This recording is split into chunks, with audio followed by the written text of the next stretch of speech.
Well played Bisma, well played. Shaheer Sajjad को चूना लगा दिया यार तुमने। मुझे लगा मैं सबसे स्मार्ट आदमी हूं दुनिया का, लेकिन बिस्मा ने शहीर सज्जाद को चूना लगा दिया। एक मौका था मेरे पास, एक मौका था बस। अकबर अली, नीली कोठी, इतनी मेहनत की मैंने, इतने प्लान्स बनाए, किस किस को लेके आया, क्या फायदा हुआ? कोई फायदा नहीं हुआ।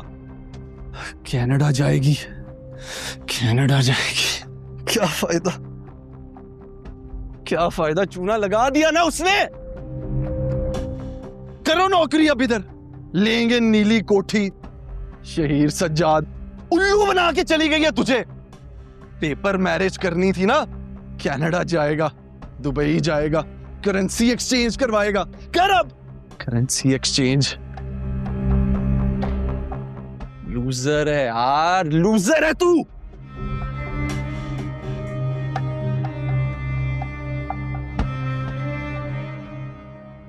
तुम टेंस मत हो, वो परेशान है, सुबह तक ठीक हो जाएगा।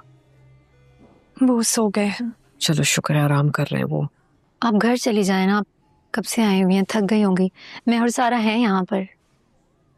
घर चली जाऊं? हाँ, एक्चुअली कल के फंक्शन के लिए सारी तैयारियां भी करनी है मैंने। चलो मैं थोड़ी देर के लिए जाके ना सारा ऑर्गेनाइज करके आ जाती हूँ वापस। आपसे एक बात कहूँ,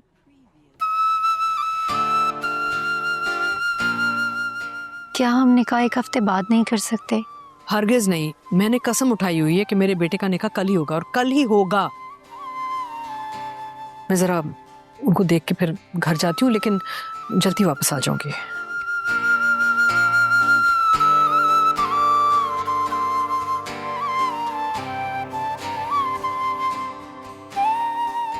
जैद, उस वक्त तुम्हारी शादी बिस्मा से होने वाली थी। अगर मैं इनकार ना करती तो तुम्हें फैसला लेने में बहुत मुश्किल होती, और मैं तुम्हें किसी मुश्किल में नहीं डालना चाहती थी।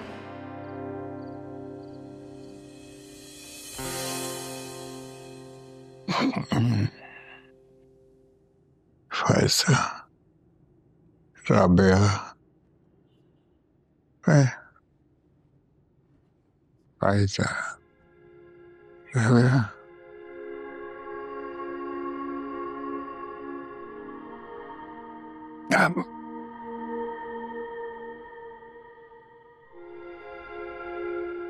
तुम क्या कर रही हो यार? वो नीलो मैम घर गई हैं मुझे यहाँ छोड़कर। और जैद कहाँ है? वो मैम को ड्रॉप करने के लिए गया है। आप ठीक हैं? आपको कुछ चाहिए? नहीं, रुको, मैंने बात करनी है तुमसे। बैठो। जी।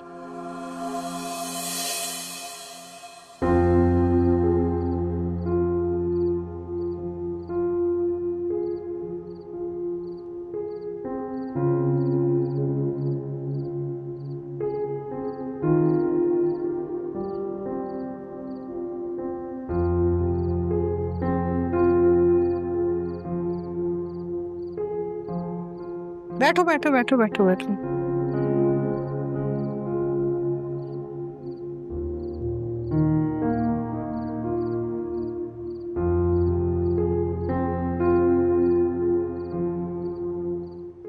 क्यों सुलझा रहे हो अपने आप को ऐसे? जिंदगी ने भी तो हर मामले में सुलझाया मुझे। खुल के अपने दिल की बात क्यों नहीं बताते तुम मुझे बेटा? क्या बात करूं मुझे? जिंदगी में जिस चीज के पीछे भागा हूं मैं, उसने थका दिया मुझे, एक धुतकार दी है। और जब उस चीज की ख्वाहिश ही नहीं रहती फिर मिल जाती है। मसलन लॉ करना चाहता था, पापा जान ने जबरदस्ती बिजनेस में एडमिशन दिलवा दिया। फिर बाद में खुद ही कहने लगे कि तुम लॉ में भी जा सकते थे। दिल ही नहीं चाहा मेरा। स्कॉलरशिप पर यूएस जाना चाहता था,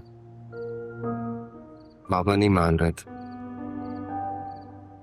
तो जब मान गए तो हालात ही बदल गए।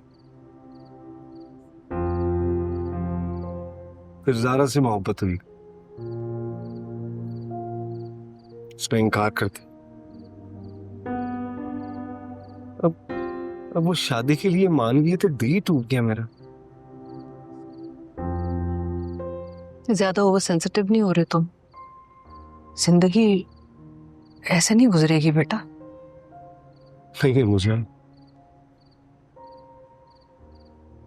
मोहब्बत या कोई चीज वक्त पर ना मिले तो अपनी कदर खो देता। नहीं, गलत। मोहब्बत अपनी कदर कभी नहीं खोते। तुम ज़ारा से खफा मत हुआ करो। क्यों खफा ना हूं मैं? जब मुझे उसकी जरूरत थी इनकार कर दिया उसने। नहीं चाहिए मुझे अब उसका साथ। फिर से गलत। जिंदगी में इंसान हर चीज की ख्वाहिश छोड़ सकता है, लेकिन अगर किसी से मोहब्बत हो जाए ना या अपनाहियत हो जाए, उसके साथ रहने की ख्वाहिश कभी खत्म नहीं होती। अंदर से खाली हो गया हूं। कोई भी चीज खुशी नहीं दे रही मुझे। बेटा, अपने और लोगों के बीच ना स्पेस डालना सीखो, सब्र सीखो। कोई भी जल्दबाजी में काम नहीं होता। बस उम्मीद रखा करो। और अभी फिलहाल अस्पताल चलना है, बच्चे अकेली होंगी, उनको तुमने घर भी वापस लाना है। चले उठाओ।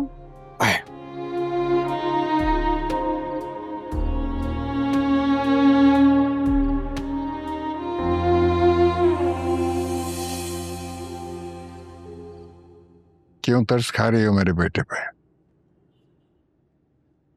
मैं ऐसा क्यों करूंगी? तो फिर उसने ऐसा क्यों कहा? क्योंकि मैं बहुत दफा उसकी मोहब्बत को रिजेक्ट कर चुकी हूँ।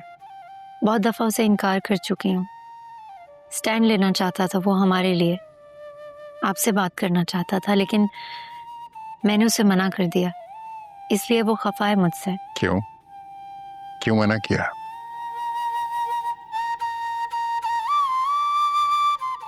क्योंकि मैं अच्छी तरह से जानती हूँ आपकी सारी उम्मीदें आपके बेटे से वाबस्ता हैं, और मैं नहीं चाहती थी कि वो आपको कोई भी तकलीफ पहुंचाए। क्यों था इतना मेरा ख्याल तुम्हें? क्योंकि मेरा बाप नहीं है और मैं नहीं चाहती थी कि एक बेटे के हाथों बाप को कोई भी तकलीफ पहुंचे।